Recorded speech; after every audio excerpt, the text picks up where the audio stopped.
नमस्कार।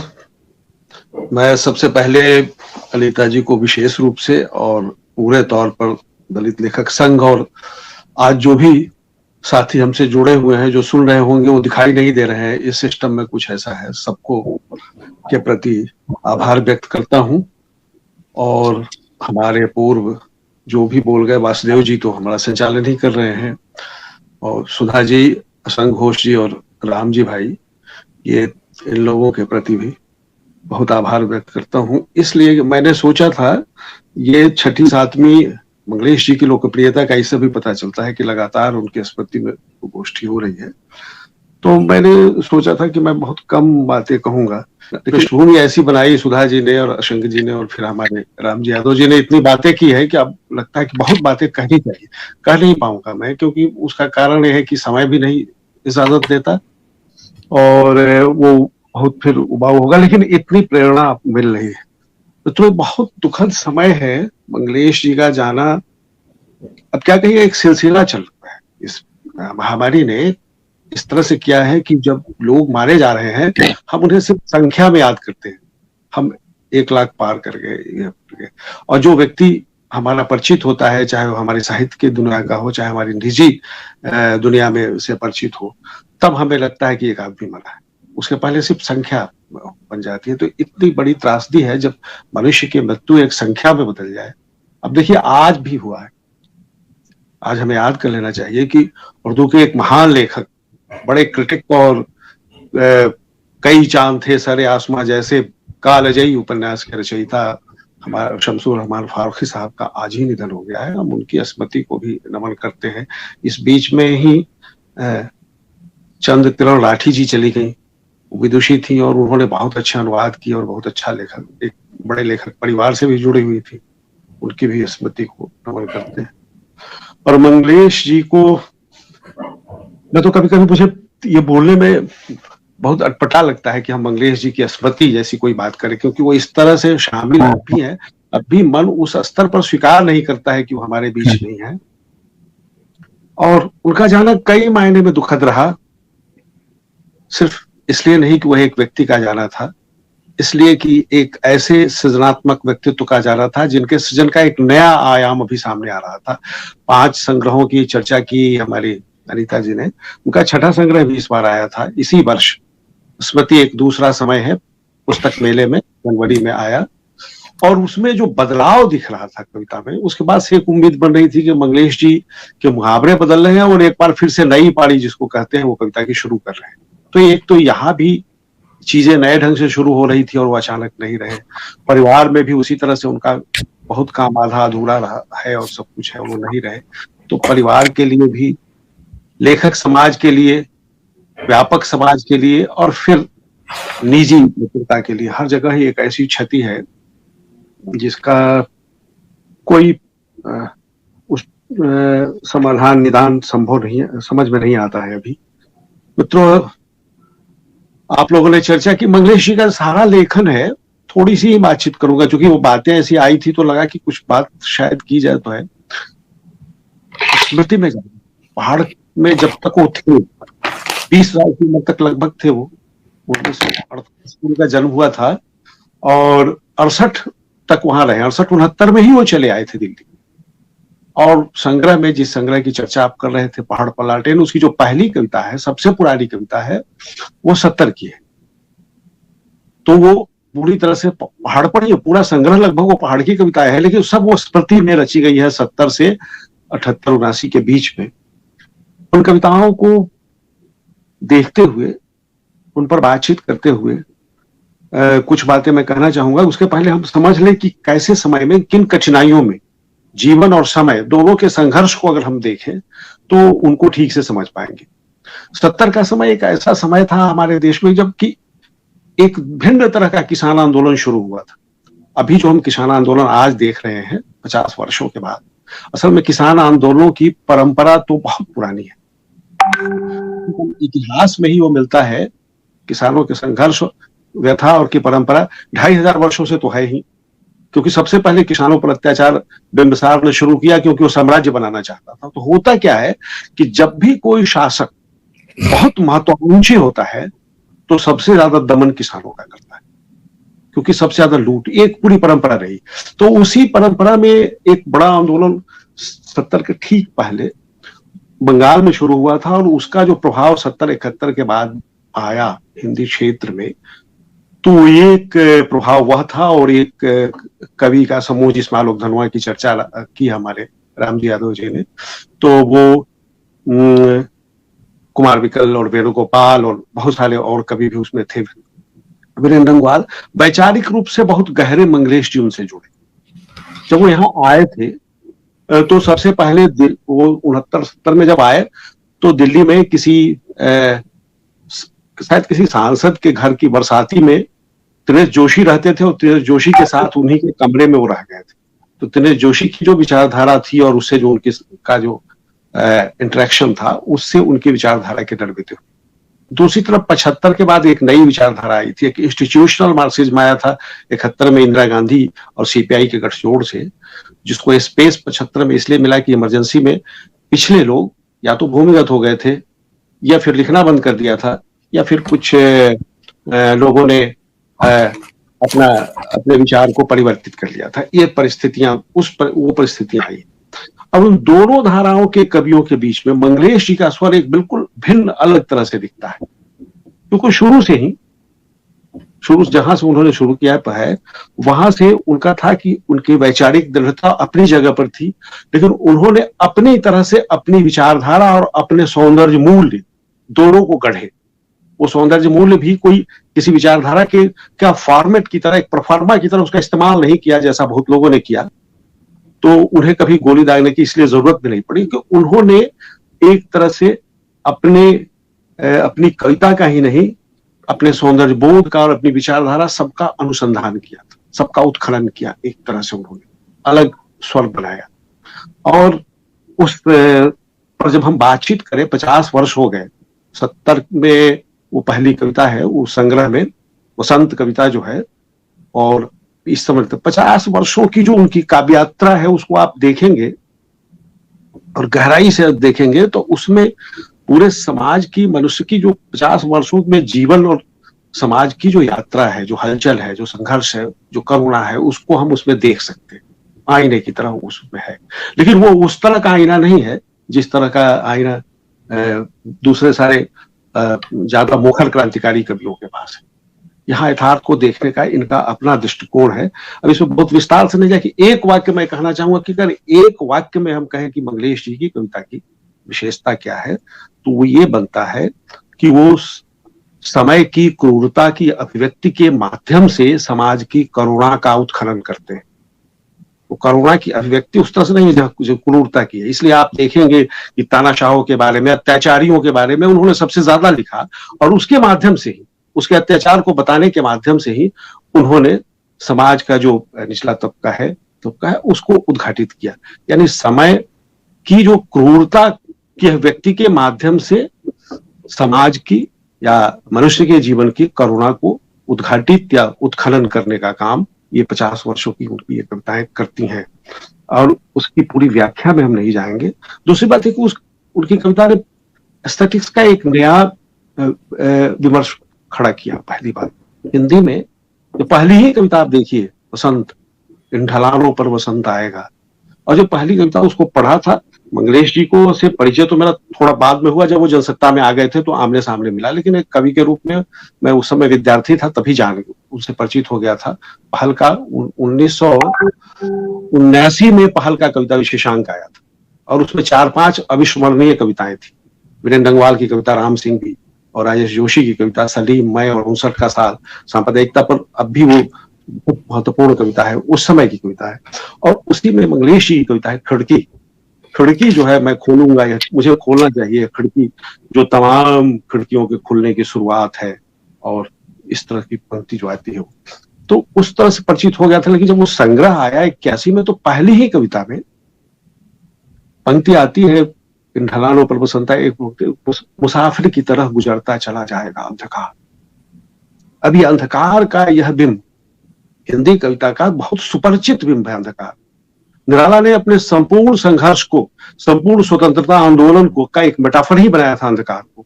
जहां देखेंगे गहन है यह अंधकार, है अमानिशा उगलता गगन घन अंधकार। अंधकार के इतने रूप है, और मुक्तिबोध की सबसे बड़ी कविता ही अंधकार है, अंधेरे में तमाम चीजें। लेकिन कहीं बिंब का जो हिंदी कविता में बिंब का जो एस्थेटिक रूप आता था, ठहरा हुआ रूप, बिंब जो है ठहरा, पहली बार देखा कि अंधकार का एक गतिशील बिंब है, मुसाफिर की तरह गुजरता चला जाए।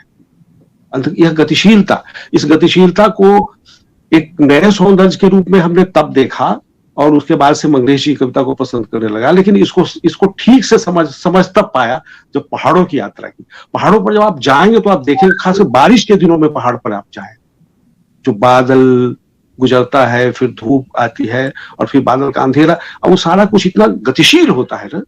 तो सौंदर्य की गतिशीलता को समझने के लिए वहां के परिवेश को भी देखने की जरूरत है, उस लोकेल को भी देखने की जरूरत है, तब वो ज्यादा ठीक से समझ में आता है। लेकिन फिलहाल तो हमारे लिए यही उपलब्धि थी कि हिंदी कविता में पहली बार बिंबों की गतिशीलता आ रही, और उसके माध्यम से जीवन की गतिशीलता व्यक्त हो रही।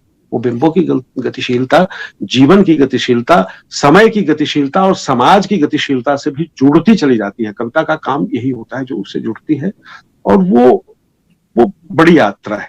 वो जो कविता अभी राम जी यादव ने कोट की थी, शहर वाली, छोटी सी कविता है वो, और बहुत इंपॉर्टेंट है कि अभी उसका जर्मन अनुवाद हुआ है, जिसको एक पत्थर पर लगा करके वहां पर एक इमारत में लगाया गया है जर्मनी में। और वहां जर्मनी में जो नगर भवन बनते हैं, सामूहिक घर, उसमें कविताएं लगाई जाती है विश्व की तमाम भाषाओं की। लेकिन हिंदी के वो इकलौते कवि हैं जिनकी कविता उस तरह से लगाई गई, और उसमें वो छोटी सी बात लगती है वो, लेकिन जीवन की इतनी बड़ी विडंबना है ना, कि हम सब लोग जो हैं, हम सब लोग क्या है, मूलतः विस्थापित है, एक खास तरह के विस्थापन को जी रहे हैं। और राम जी यादव तो कई बार भी कहाँ विस्थापित होते हैं, फिर संस्थापित भी हो जाते हैं जाके अपने शहर बनारस में। तो इनका विस्थापन, संस्थापन जो है, वो भी विस्थापन ही की तरह होता है, क्योंकि जहां आप जाते हैं ना, वहां आप कुछ स्मृति को लेकर जाते हैं, और जब वहां से लौटते हैं तो कुछ वहां छोड़ के भी आते हैं, स्मृतियां साथ आती है, कुछ छूटता भी है। तो ये जो जीवन, आज का जीवन ऐसा ही हो गया है कि सफलता के भी विस्थापन है और असफलता के भी विस्थापन। गांव में पैदा हुआ लड़का अगर आईएएस बनता है, अगर वो आईआईटी का इंजीनियर बनता है, वो भी विस्थापित होता है।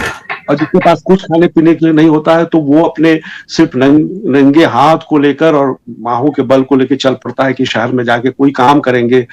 कुछ नहीं होगा तो रियल एस्टेट में ईंटा गाड़ा उठा के भवन बनाने में भी मजदूर का काम करता है, तो वो भी विस्थापित होता है। तो विस्थापन एक आज के समय की अनिवार्य स्थिति है, और वो पूरा जीवन में वो इसी तरह से आता है कि हम नए जो बेहद अस्वीकारणीय चीज है, उसी में हम जीवन भर जीवित रहते हैं, उसी में हम होते हैं। और एक संवेदनशील आदमी हमेशा विस्थापित। राजनाथ सिंह ने मुझे पहले 2-3 साल पहले एक बार हम लोग बहुत देर बैठते थे हम लोग कभी कभी बातचीत में, एक दिन बहुत भावुक होकर उन्होंने कहा था कि ये बात तो पहले से कहते रहे थे कि दिल्ली उनका प्रिय शहर नहीं।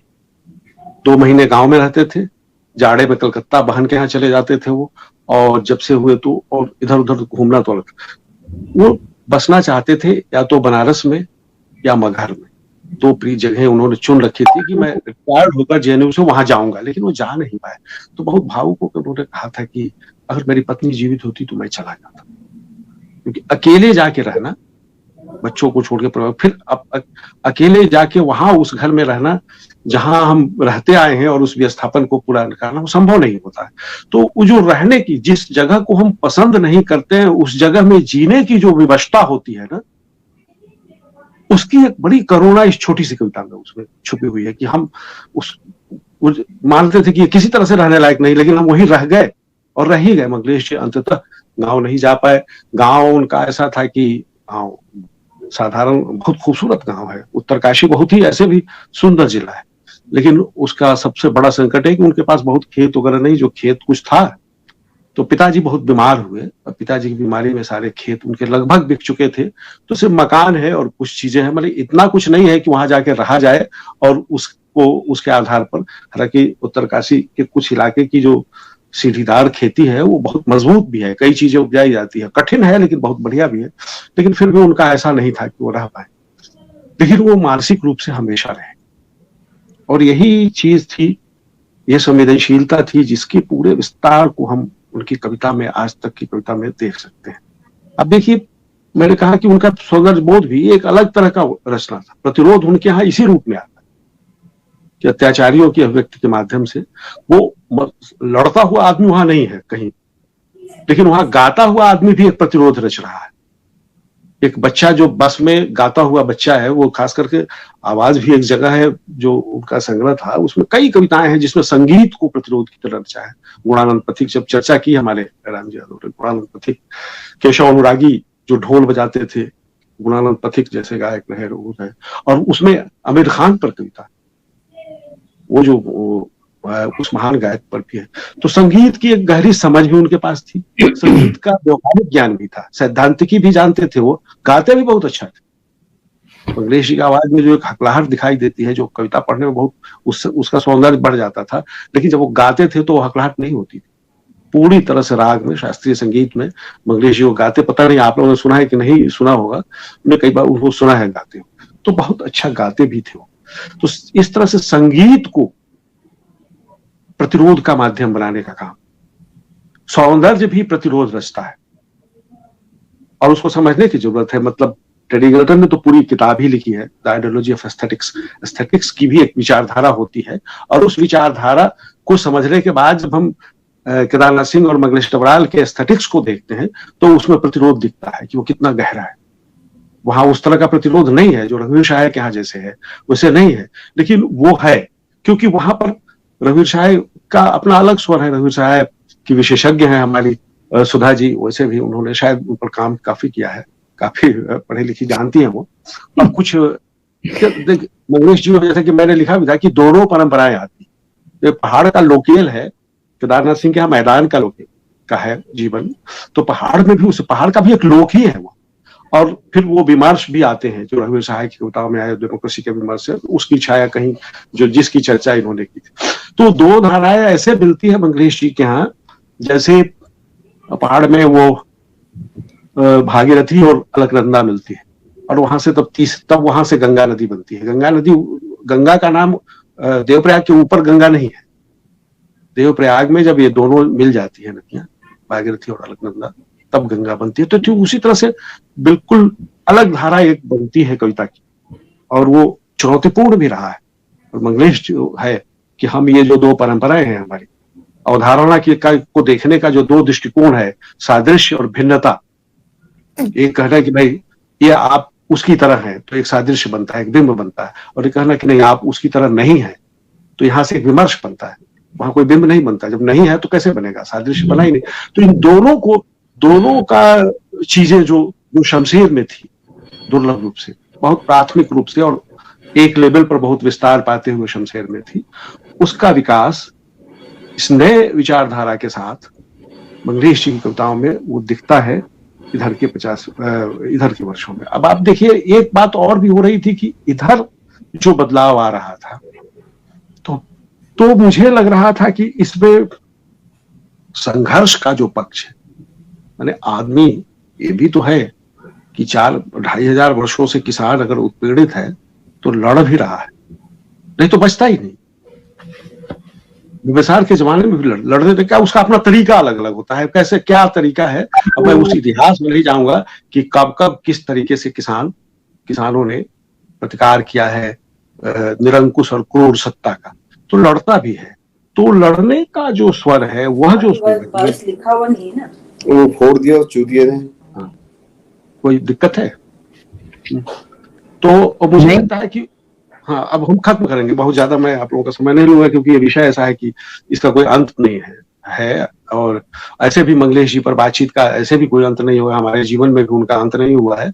एक चिंतन धारा है, एक सहचिंतन चलता ही रहेगा।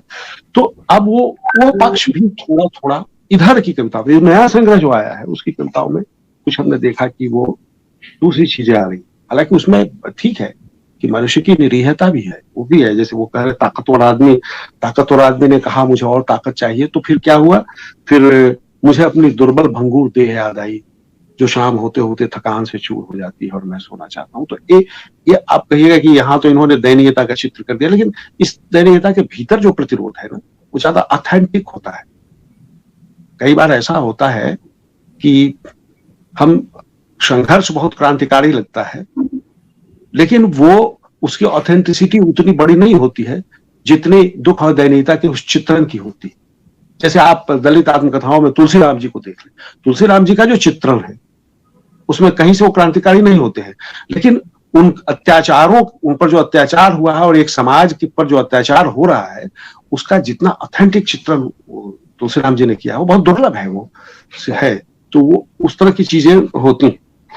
तो देखिए अब ये बदलाव इस रूप, दो रूप में आ रहा था। एक तो कि संघर्ष के ये सूत्र भी कभी कभी दिख रहे थे, और दूसरी बात यह है कि अत्याचार और दमन का जो नया रूप सामने आया है, जो नया रूप सामने आया है, उस नए रूप को उद्घाटित करने का काम भी मुकेश जी कर रहे थे।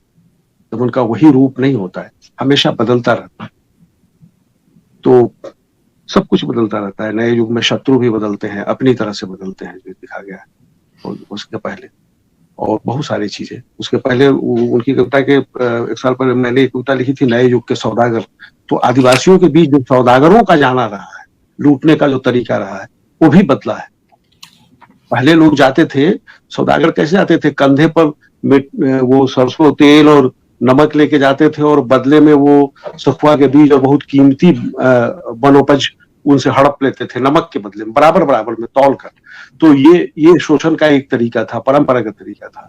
और अब देखिए कि मेदांता जैसी कंपनी जाती है और पूरा पहाड़ हड़प लेती है पूरी तरह से। उड़ीसा में मेदांता ने जो किया, जिस तरह से पहाड़ों को, जंगलों पर इन लोगों का आधिपत्य होता जा रहा है, तो ये विडम्ब।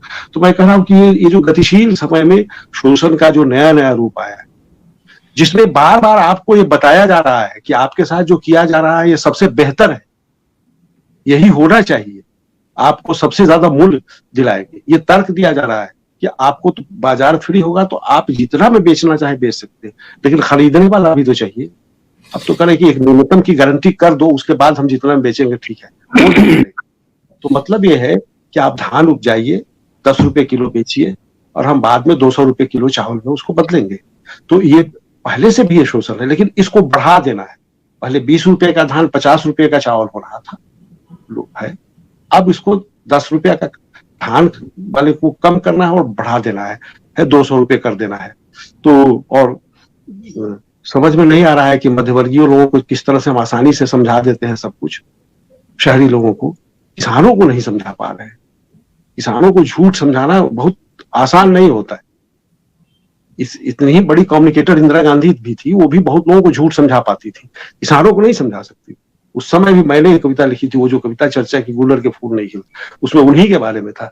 और उन्होंने कहा कि गूलर के फूल खिलेंगे तो सबने मान दिया, सारी कुछ हो गया, लेकिन सबसे अंत में किसान ने कहा महारानी झूठ बोल रही है, गूलर के फूल नहीं खिलते, क्योंकि उसको पता है कि उसके फूल नहीं होते हैं, बाकी को है। तो उसी तरह से आज किसान समझ रहा है इस आवाज को, और अब जो और अत्याचारी अपनी तरफ से। लेकिन इसी में एक नया हत्यारों का घोषणा पत्र जैसी एक कविता है, जिसमें जो नई प्रवृत्ति आई है ना, क्रूरताओं को स्वीकार्य बनाने के लिए जो तरह तरह के तर्क कहे जाते हैं, उसको बहुत कायदे से खोला है। मंगलेश जी की इस कविता का पाठ मैं कर दूंगा और उसके बाद समाप्त करूंगा।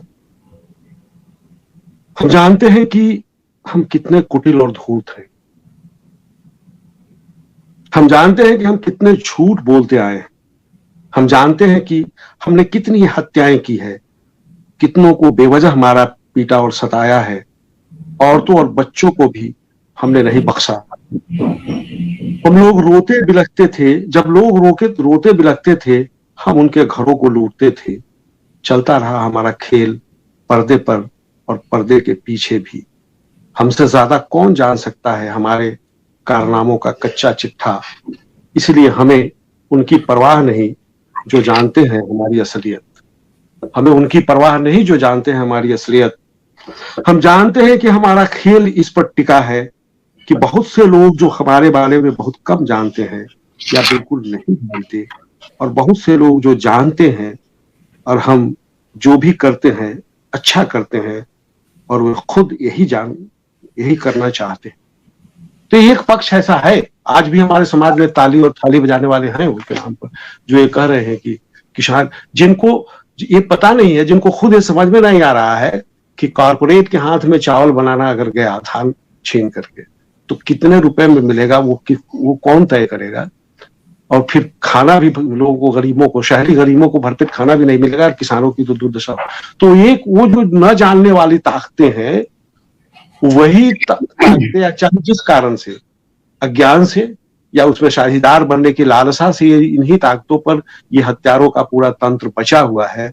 लेकिन उन ताकतों के विरुद्ध आकर के किसान अपना सिर्फ खड़ा नहीं है बल्कि उनकी सच्चाई को सामने ला रहा है। तो ऐसे समय में इस कवि का, जो हत्यारों का घोषणा पत्र जैसी कविताएं लिख रहा था, इधर की कविताएं उनकी, इस कवि का रहना बहुत जरूरी था हमारे समय के लिए, हमारे समाज के लिए, हमारी रचना के लिए और भाषा के लिए।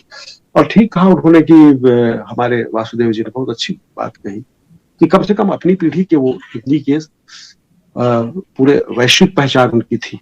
दुनिया की सभी प्रमुख महत्वपूर्ण भाषाओं में उनकी कविताएं अनुदित हुई थी, ये महत्वपूर्ण नहीं है, सभी स्वीकारी गई थी। उन्होंने हमारे कलंक को भी मिटाया। कलंक के अर्थ में कह रहा है, अगर उदयन वाजपेयी की कविता फ्रेंच में अनुदित हो गई तो उसका इंप्रेशन नहीं बना कि फ्रेंच में ऐसी ही खराब कविताएं लिखी। हमें एक फ्रेंच के अनुवादक ने लिखा कि हिंदी की कविता, इतनी खराब कविताओं को क्यों लाया जा रहा है फ्रेंच में, इससे क्या इंप्रेशन बनेगा हिंदी का। तो वहां पर हमारा सौभाग्य है कि मंगलेश जी की अच्छी कविताएं भी फ्रेंच में पहुंची, तब वहां के पाठकों को पता चला होगा कि हिंदी में अच्छी कविताएं भी लिखी जा रही है, घटिया कविताएं नहीं लिखती, घटिया कविताएं मैनेज होकर अनुवाद होती। तो उसी तरह से सभी भारतीय भाषाओं में वो लोकप्रिय थे समान रूप से। वासुदेव जी ने ठीक ही कहा। अब मराठी वाले तो लगभग ऐसे थे जैसे कि मराठी के ही कवि। 50 लोगों का फोन तो मेरे पास भी आया मराठी के लोगों का। मंगलेश जी का निधन वहां पर मराठी के कवि के निधन जैसा ही दुखद माना गया। तो ये तो एक अखिल भारतीय उनकी पहचान और स्वीकृति। दूसरा यह है कि वैश्विक पहचान को कलंकित करने वाले षड्यंत्रकारियों के विरुद्ध सही सच्ची कविता को दुनिया तक पहुंचाने का जो उपक्रम उनकी कविताओं के माध्यम से हुआ, ये हमारे लिए भी एक बहुत आश्वस्ति की नहीं गौरव की भी बात है कि अच्छी चीजें गई हैं। अन्यथा क्या होता है, एक समय ऐसा आया था कि चीन के में सबसे लोकप्रिय भारत के उपन्यासकार गुलशन नंदा थे। तो क्या ये हमारे लिए अच्छी बात होती कि प्रेमचंद ना हो और गुलशन नंदा हो जाए? तो ऐसी खराब चीजें वैश्विक आंदोलन में हो जाती है।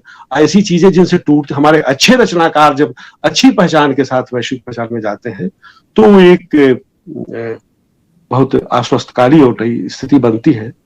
और जाहिर है कि जब हम ये कह रहे हैं कि वो ऐसी पहचान थी तो उनका और बने रहना, कुछ दिनों तक हमारे साथ रहना बहुत जरूरी था। बहुत समय हमारे बीच चले गए। चलिए, वो अच्छा है कि अब चले गए, तब भी एक संवाद तो होगा ही। बल्कि उनकी एक कविता, एक मैंने कई पहले भी एक आध बार इसको पढ़ा है, लेकिन अभी भी कहता हूँ कि एक छोटी सी कविता है, राम यादव ने चर्चा भी इसकी की। जीवित। अपने ही भीतर मरते जा रहे हैं जीवित लोग, मैं उम्मीद से देखता हूं मृतकों की ओर, वही हैं जो दिखते हैं जीवित। तो हमें मानना चाहिए कि अब जब मंगलेश जी नहीं है, स्मृति शेष है, तो हमें ज्यादा जीवित दिखेंगे अपनी कविता में, अपने विचारों में और अपने उन आदर्शों में। क्योंकि एक कविता में उनका एस्थेटिक्स इस तरह का था, लेकिन गहरी प्रतिबद्धता उनके जीवन में हमेशा थी। उन्होंने और अपने मूल्यों के लिए कुछ भी त्याग करने का जो उनका एक जज्बा था, तो उस जज्बा में इन तमाम चीजों में मंगलेश जी हमें दिखेंगे। उनकी स्मृति को बहुत नमन। मेरे पास तो बहुत बातें, मैंने व्यक्तिगत बातें की ही नहीं, जो उनसे हमारे 5 साल काम भी किया हम लोगों ने साथ साथ पब्लिक एजेंडा में। तो व्यक्तिगत रूप से तो बहुत बातें कहने को है, लेकिन अब उसका समय अभी नहीं है, कभी देखा जाएगा। फिलहाल उनके कवि के महत्व पर ही हम बात करें तो ज्यादा बेहतर है। और एक बार फिर मैं अलीता जी को और दलित लेखक संघ को और बहुत बहुत उनके प्रति आभार प्रकट करता हूँ। और जो भी लोग हमारे मित्र सुन रहे हैं, जो हम लोगों को सुना, हम सब लोगों को, उन सब लोगों के प्रति भी बहुत बहुत आभार और धन्यवाद।